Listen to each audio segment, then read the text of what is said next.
Beatboxing. During the 1980s, rap also embraced the creation of original beats and rhythms by using the human body via the vocal percussion technique of beatboxing. Pioneers such as Doug E. Fresh, Douglas Davis, Darren Robinson of the Fat Boys, and Biz Markie made beats, rhythm, and musical sounds using the mouth, lips, tongue, voice, and other body parts. By holding the microphone close to their mouths, these beatboxers were able to imitate all kinds of instrumentation, including bass lines and kick drums. We don't bother nobody with just some men that's on the mic. And when we rock up on the mic, we rock the mic. Because you got what I need. Say what, say what? Say what? Oh, baby, you say what? A little louder. Say what?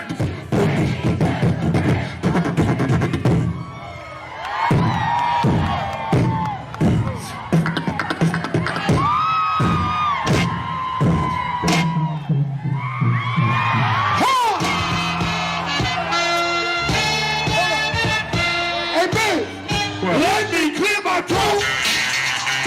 Hey! Have mercy, baby. I hope you don't mind. Say what? Let me clear my throat. Give it up for Big Markie, y'all. And we're gonna learn something like this here. Now, who wanna party like we do? What? Who wanna party like us?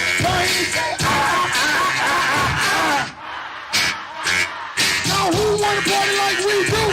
Who wanna party like us? Let me say Now when I say you say Come on, we gon' do a lesson like this, baby. Break it on down, come on.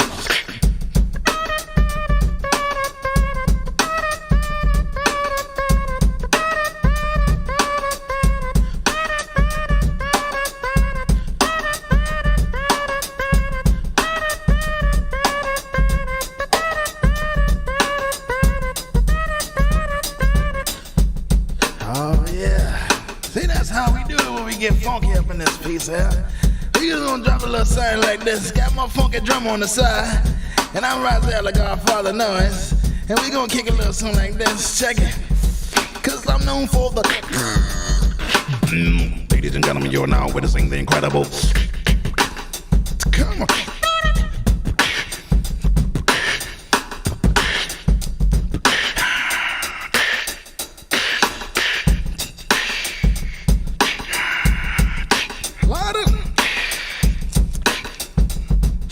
So clap your hands to what he's doing.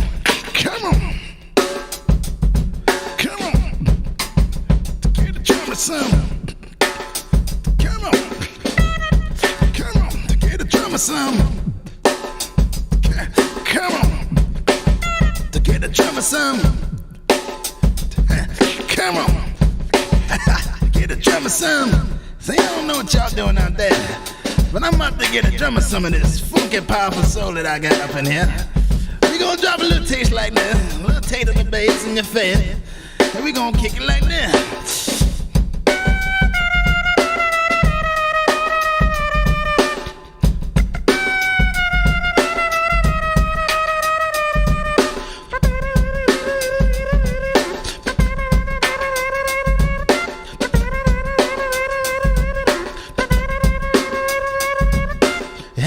Man on the horns, kick a little something for the trumpet. We got the funky drummer, and then we gonna get my man on the upright. He about to get busy. Drop a little taste on him.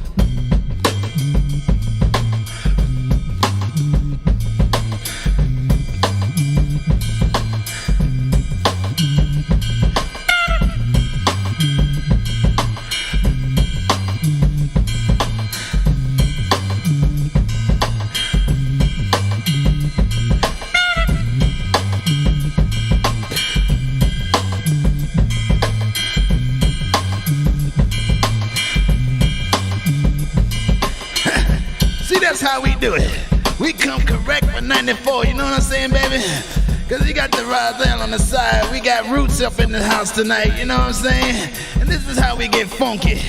And improvisational style. You know what I'm saying, baby doll? Off the top, not from the bottom, not from the middle. That's how we do it. Check it out. That was cool, man. I think it's time we end on some pink slip flicks. That's the reality. Get the flattery. I know you mad at me and my vocal anatomy. 7 to 8 figures without the police academy. I wear it fitted, but no caps on my salary. Taking your novelty, making it hotter than it gotta be. I'm 10 steps ahead of the game. Follow me at the Apollo or ripping the stage at the Carnegie. You wanna battle me? Bruise or batter me? Pull your plug and then smash your battery. If this a casualty, if this a tragedy, rock, I'm sorry, down to your majesty.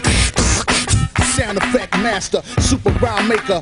Back in the days, I used to rock in Jamaica. Hollis Crew Park, straight up and down. We come through, kick it in the dark. Rozelle, remember the name, I'm still in the game. We put the sound effects in your video game. Computer chips in the brain.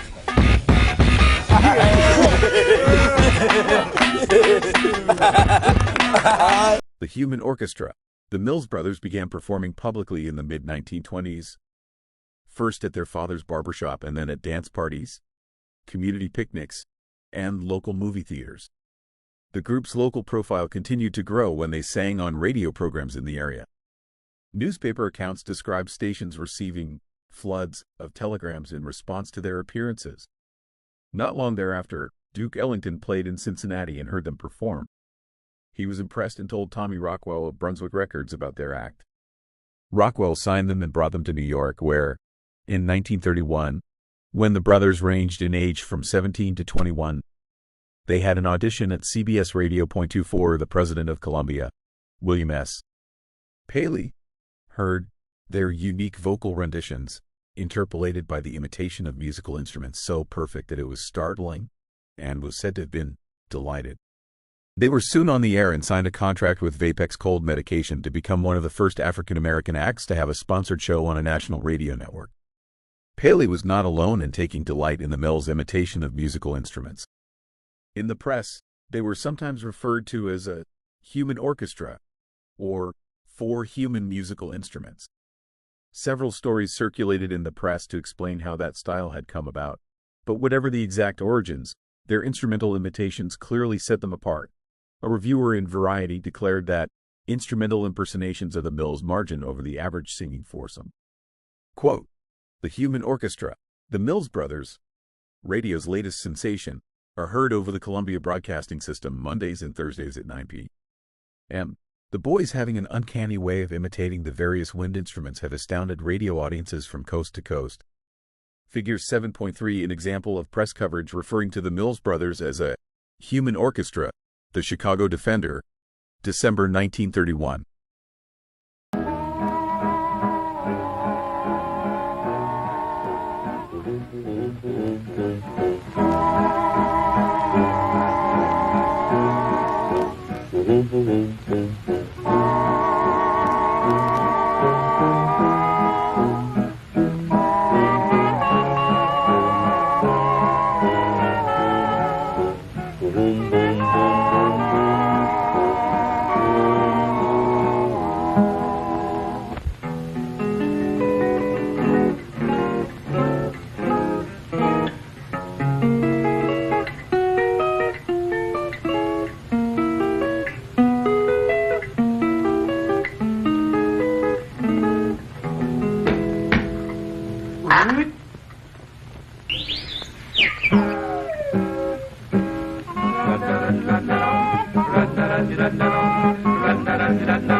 Where's that tiger? Where's that tiger? Here's that tiger. Where's that tiger? Here's that tiger. Where's that tiger? Here's that tiger.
Where's that tiger? Where's that tiger? Here's that tiger. Where's that tiger? Here's that tiger. Where's that tiger? Here's that tiger. No, no, no, no. Hold that tiger.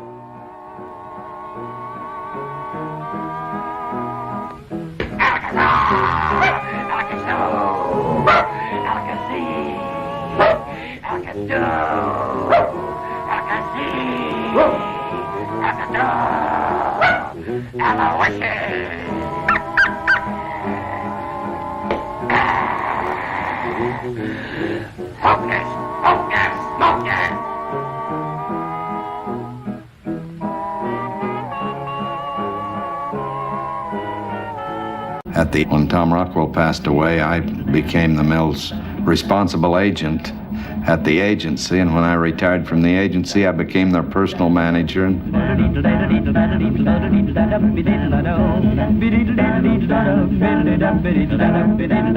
don't know if you can call a man bubbly. He was bubbly. He was everyone's friend, and he was around in all the nightclubs with friends, and everyone knew him, and real jolly, just as he was on stage. He was a spokesman, and he was a very good spokesman. Harry did most of the talking in the act. He did, as a matter of fact, he did all the talking. He had a very wonderful gift of gab and a personality to go along with it. Uncle Harry was an amazing fellow in the sense that he was very jovial, very business-minded, very shrewd businessman. Hard to put something over on him. Would help you as much as you wanted to help yourself. Terrific stage presence. Made the audience feel very comfortable and always seemed like he was having a terrific time. Herb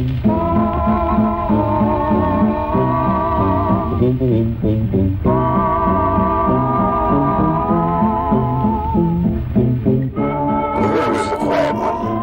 Herb never liked to do any solos. He always wanted to sit in the back, be in the background and sing the harmony part, you know. Easy going. Not too judgmental. But in his own line of work, he's a perfectionist. It was very nice, very pleasant to have many friends. Here's a guy who can sing first tenor, like a bird chirping, or do a bass, very low, very bottom. Herbert never did like to do interviews. He didn't mind so much when someone would come in and get him cornered and just interview him, but when all three of them were together and they'd start talking and maybe one would remember something and one another, and if it got a little mixed up, it sort of bothered him. He'd say, well, we could make mistakes. Very intricate man. Most people probably think he's shy, but I think he's just kind of to himself.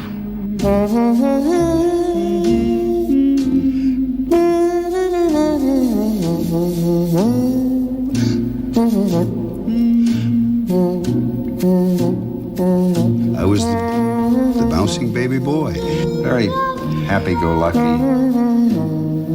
Not in the same sense that Harry was, but similar in many ways. No worries. everything will work out fine, which it has for him.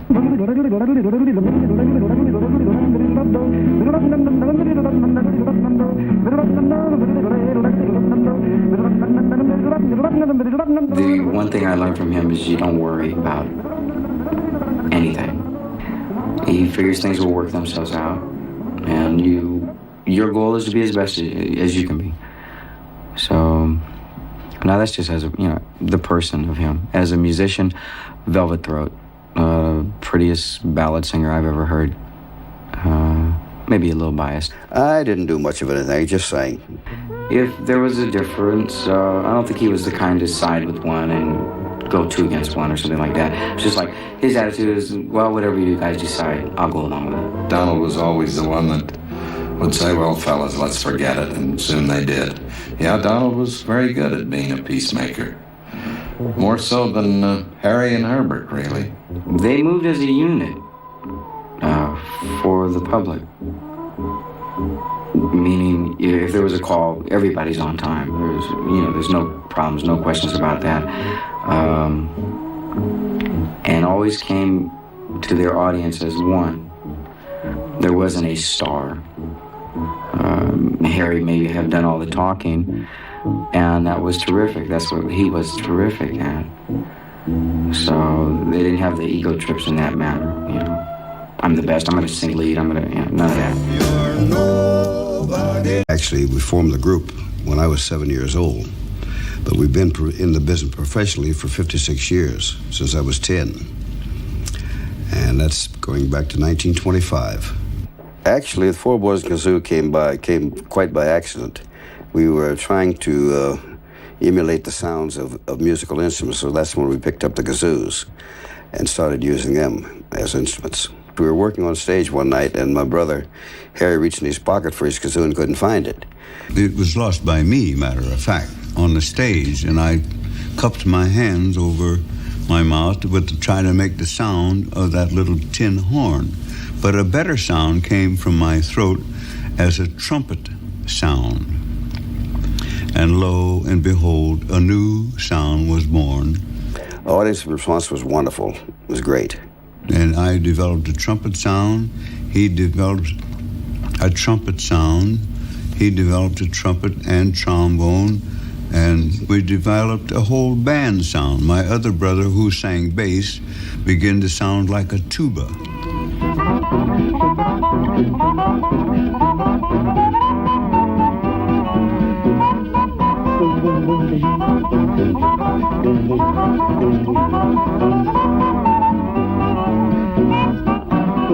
We all had to learn each other's harmony. Like if somebody had a bad throat, we could always emulate what he was doing, flip off the sounds.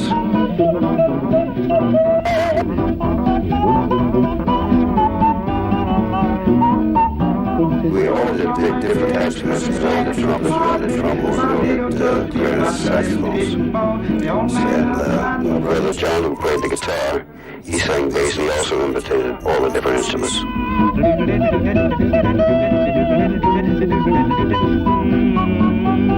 The old man of the mountain.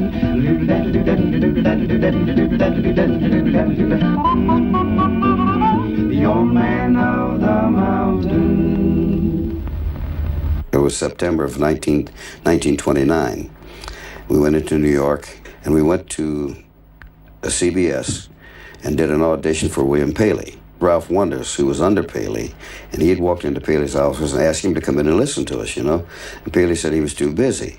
So automatically he turned his sound on in his office, and it was piped into his office. And he come running out and says, who the heck are these guys? And that's how it all started, and he said, put them on the air, just like that. He put us on the air that same night. And there's so many phone calls came in from all around the country that he just signed a contract with us on September the 22nd, 1929 is when we actually signed a contract with CBS.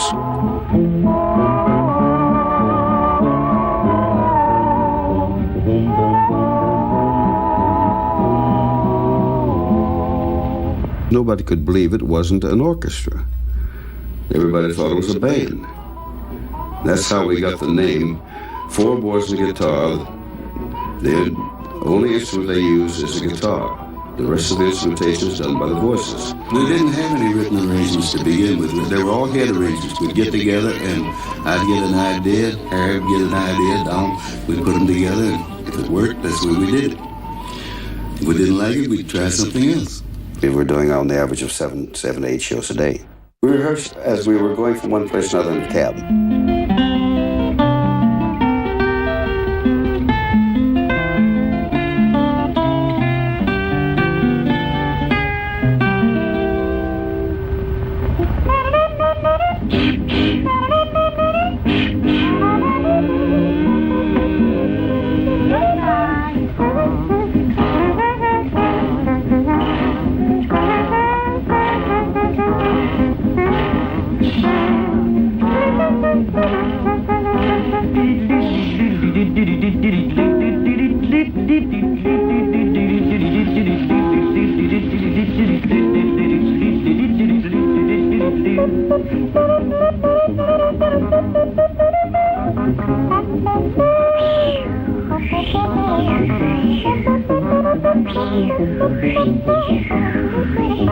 Yes, there's a lot of cartoons, the bouncing balls and other things. The bouncing ball did the lyrics. Everybody in the audience would sing along with them, you know. It's a good thing.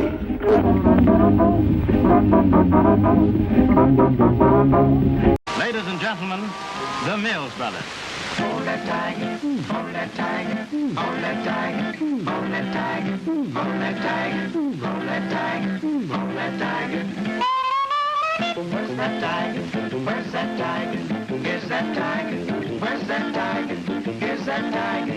Where's that tiger? Here's that tiger.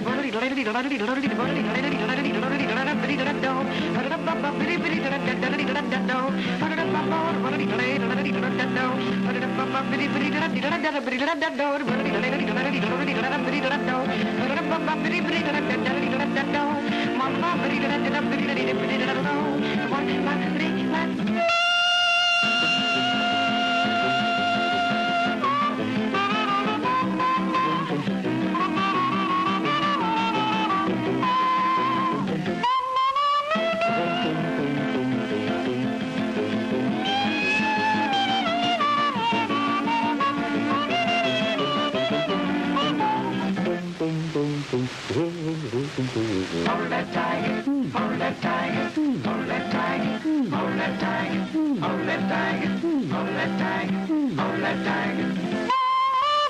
Where's that tiger? Where's that tiger? Here's that tiger. Where's that tiger? Here's that tiger. Where's that tiger? Here's that tiger. No, no, no, no. Hold that tiger. Right. You've heard them on records, and you're to meet them in person. 4 men and a guitar, the Mills Brothers.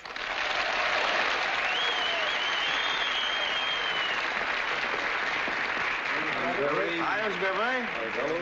Hi, gang.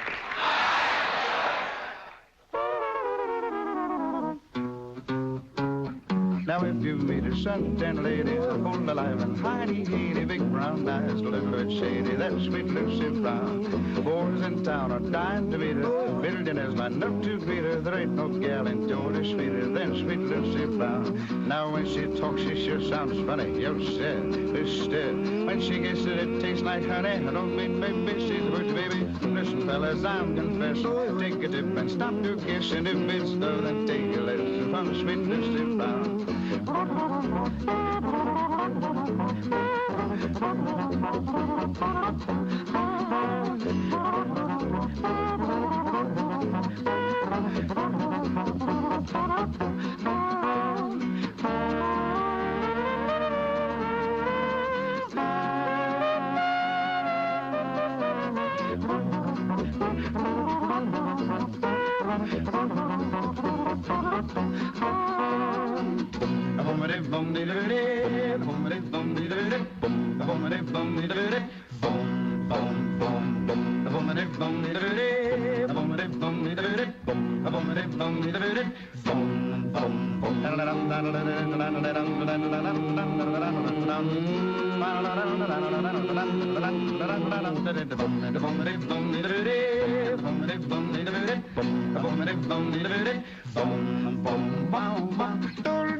Lucy,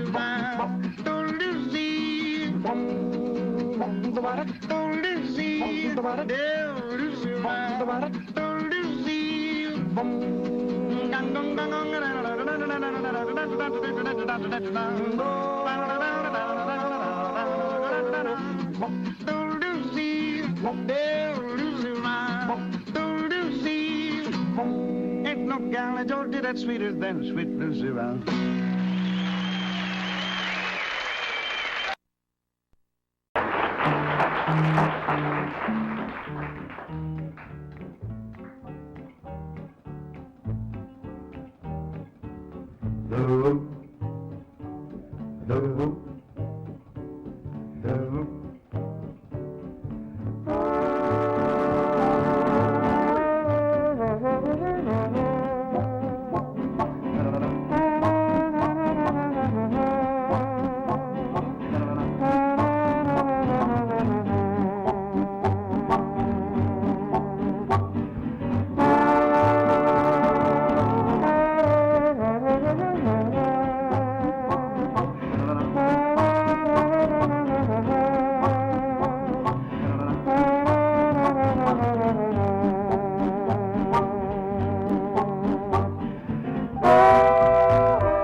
And I'm in junior high school, and I'm on my way to school, and the music teacher in the school asked me, what instrument do I want to play?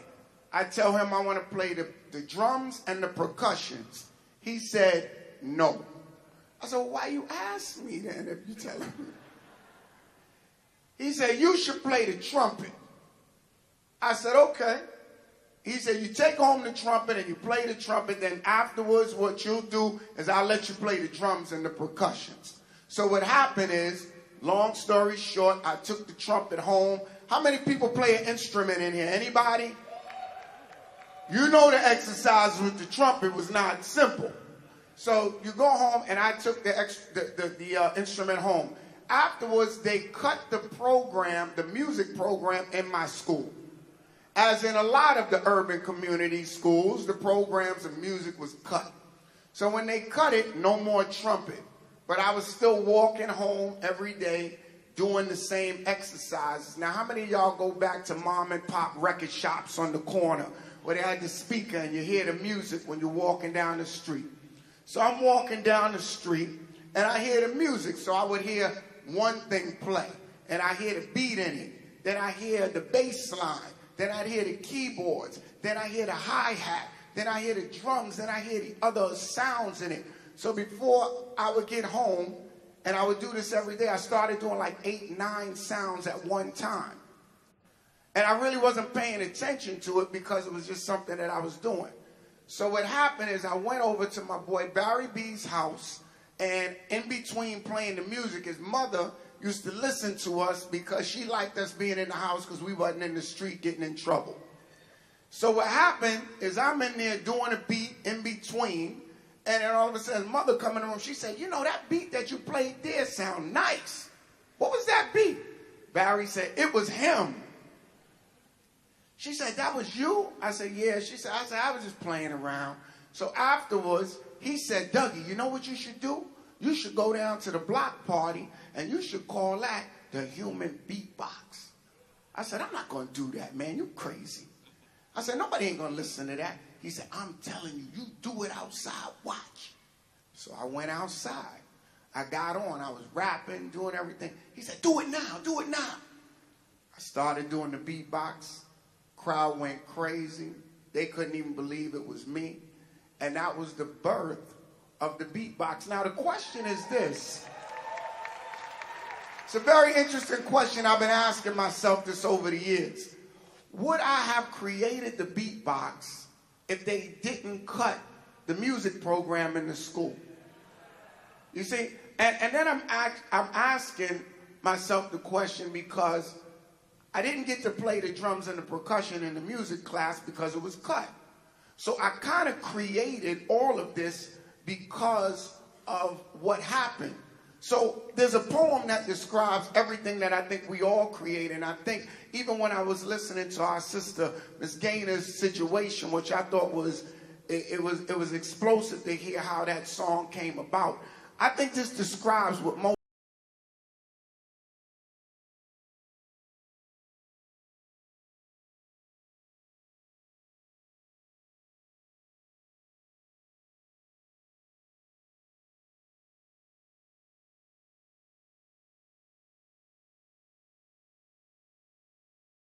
Origins of doo-wop.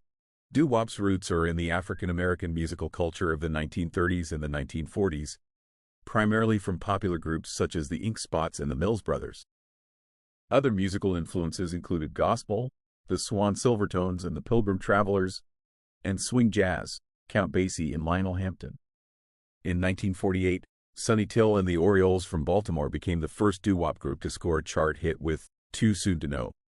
The tune fused the smooth sound of the pop groups with gospel's vigorous and emotional ensemble singing. Doo-wop substituted voices for instruments when using the swing-based arrangements in which voices were used instead of brass parts, both in the low sustained chords of a ballad and the lively punctuations from an up-tempo number. The nonsense syllables sung by doo-wop performers were simply used to imitate instruments. The street-corner simplicity of doo-wop's vocals was a crucial element in its rise. Virtually anyone who could carry a tune could become part of a hit record, and these vocal groups became a fixture of African-American teenage life, particularly on the East Coast. New York established itself as the style center in the early 1950s, with hits by the Dominoes, 60-Minute Man, the Drifters, Money Honey, the Chords, Shish Boom, and the Crows, G. But the trend quickly spread from Detroit to Los Angeles. The subways, because it had the echo. So, you go into the subways, you would hear these kids singing. And I would imagine it was probably a lot of uptight adults that were upset hearing this crazy doo-wop music. But I think, it would be great to be able to relive those moments and see that again today, because it really is, I think, a part of it. It's an image of inner city. It's an image of an innocent time, and it's very, I think, uniquely American. Yeah, I think that's a very good point. I mean, where did this come from? It didn't just happen in a vacuum, did it? So how did doo-wop, or whatever we want to call it, come about?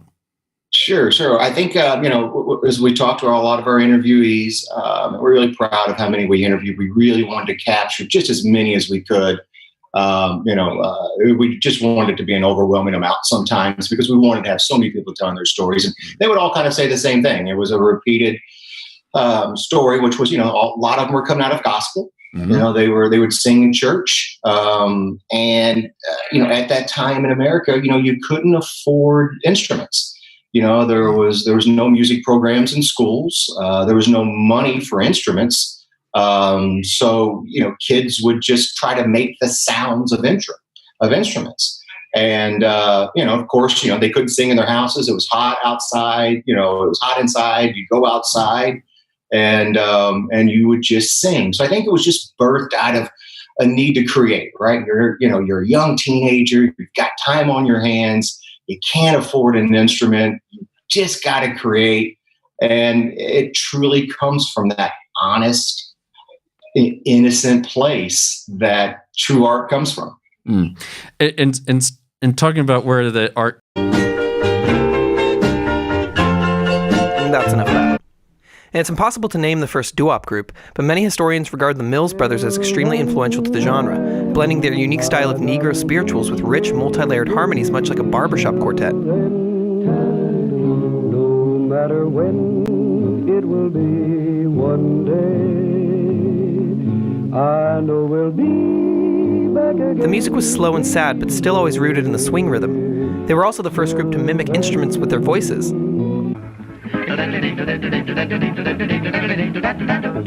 They used onomatopoeias, replacing bass and drums with various nonsense words. Orchestrated scatting. Now, technically, doo-wop proper is said to have started in the late 1940s in New York, Philadelphia, Chicago, and LA. Groups of young black men would gather to sing on street corners and subways and school locker rooms, wherever they could be heard, and with nothing but their voices. And that's why you got these rich harmonies. You see, the 1950s saw the height of segregation in America, and often black musicians couldn't afford the expensive instruments to make the swing music they were hearing on the radios. So they used their voices.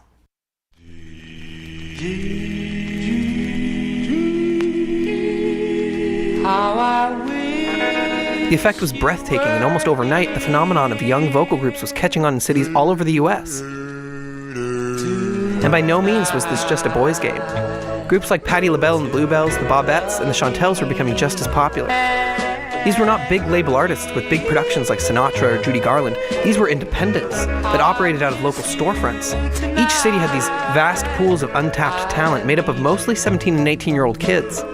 They were reviving the Mills Brothers' technique of using goofy nonsense words for rhythmic punctuation. And sadly, most of them were badly exploited by the record industry. The first doo-wop band to break through those local circuits and achieve national notoriety.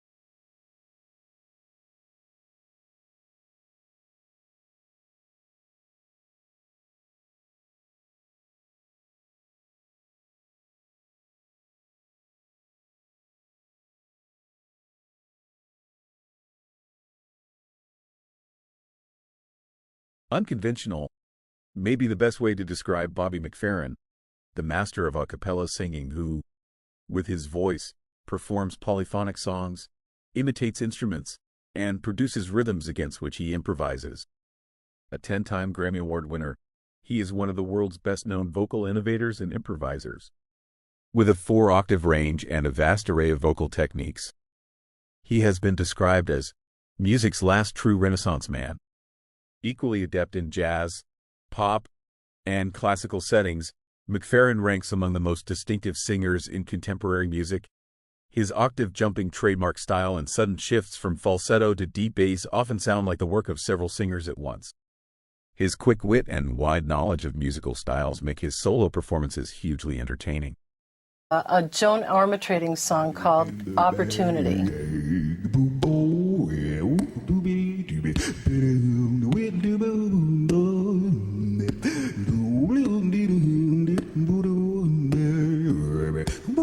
I had never heard anything like it in my entire life. Bobby sang really all the parts, tracing the bass lines in this incredibly funky way, tracing all the harmony of the chords, and he did it with his single voice.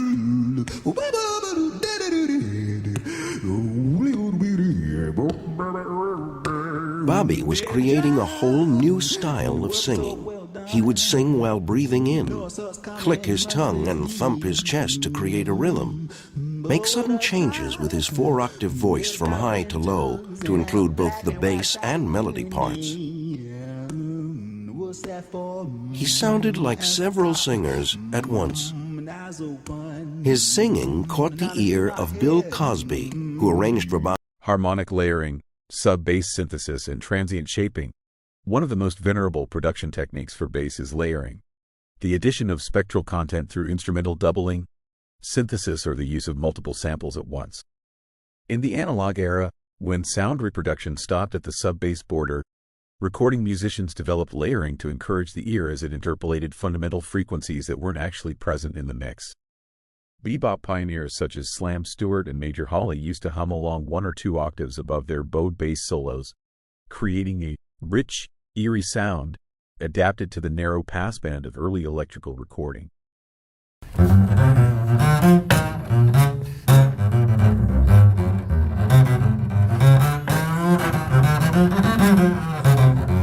Hi, I'm Ari Rowe, and I want to talk a little bit about bowing in jazz, meaning bowing solos. The most important thing is, just like everything else in jazz, it has to swing, right? So if you want something to swing, that means you got to do it regularly. You can't take a bow solo every 3 months and expect to swing the way your pizzicato solos swing, right? So that means you have to be at home doing the same things you do pizzicato, learning other people's solos and practicing them and practicing technique. Right? So that's the first thing. So make sure you're swinging with the bow.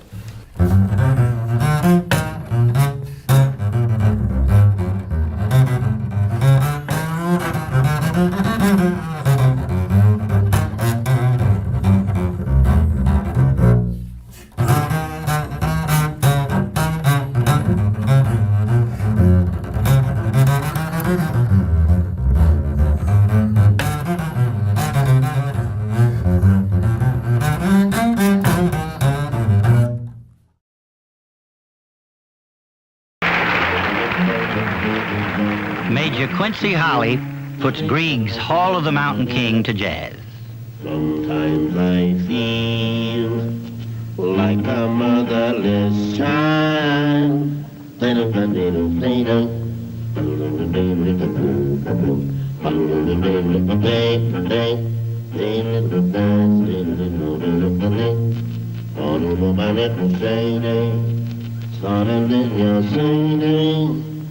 Some potato the next Friday,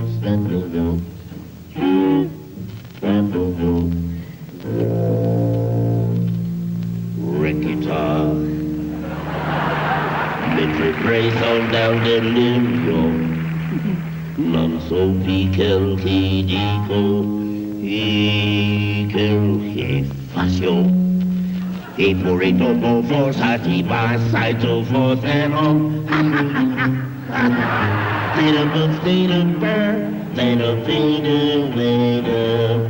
Excuse me while I disappear.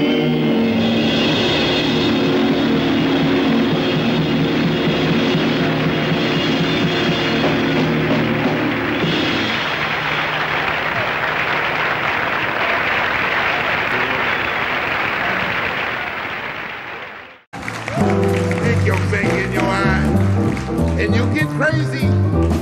Stick your finger in your nose, and you'll go home free.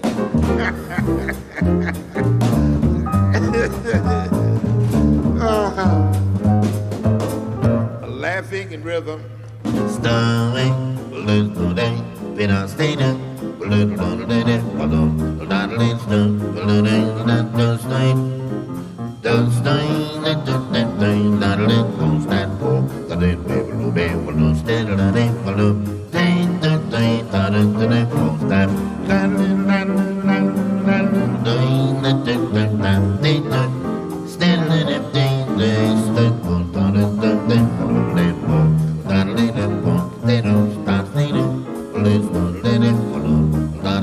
Let's